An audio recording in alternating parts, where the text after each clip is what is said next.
A blood-chilling scream woke me up.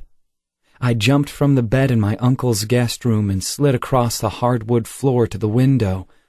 I couldn't believe what I saw. In the field next to my uncle's Hollywood house was a carnival. It wasn't there when I arrived yesterday from the airport. It wasn't there last night when I went to bed. Where had it and the scream come from? I grabbed my sweatshirt and ran out of the room and down the long hallway to the stairs. As I raced down the stairs and into the family room, I heard my uncle talking in the kitchen. He was hanging up the telephone when I walked through the kitchen doorway.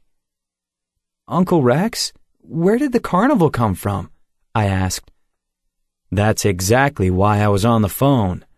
The local police said that the carnival owners rented the field to put up their carnival. It looks like it'll be there for a few days," he told me. "So what do we do now, Uncle Rex?" I was hoping he'd say that I could go over and see the carnival. Uncle Rex pretended like he was thinking really hard. "Now, let me see here, Kyle. Maybe you should wake up your traveling companions and go check it out.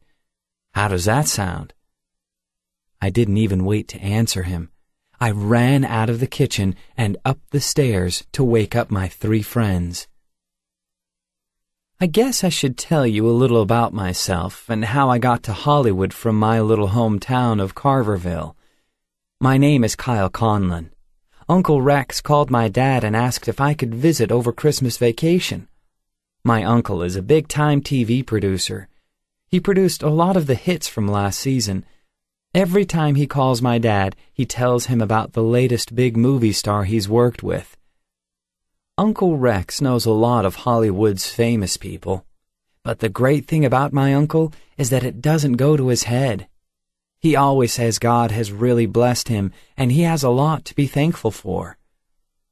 Uncle Rex was working on a new TV show and needed a few teens to screen some of the early film clips. Uncle Rex wanted regular kids from the Midwest.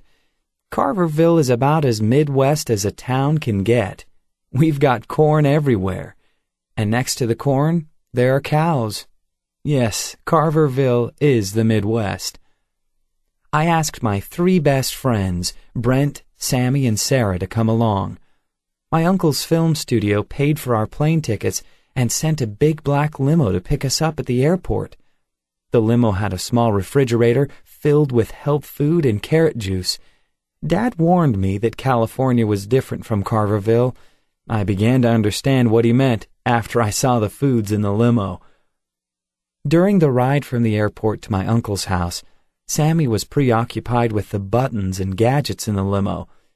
Brent looked around for movie stars. Sarah and I looked at the trees and neat buildings. California didn't look anything like Carverville. The palm trees and flowering bushes made everything around us seem so fresh and beautiful, and the temperature outside was warm even though it was December.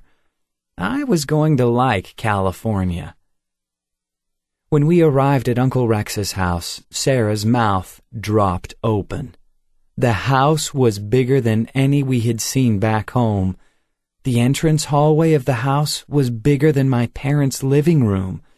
Sammy got into trouble before our suitcases were even on the shiny marble floor. The staircase was very long, and it had a winding railing along it. The railing was perfect for sliding down. The temptation got to Sammy before I could.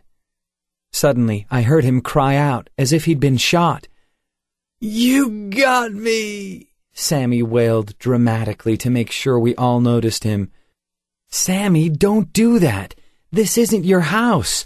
My aunt will kill us if she catches you," I scolded. It was too late. Aunt Janet had already walked into the entryway. The sound of her shoes on the marble made me spin around quickly. "That's all right, Kyle. It's been so long since kids played on that railing that I'm glad to see someone using it the proper way," she said.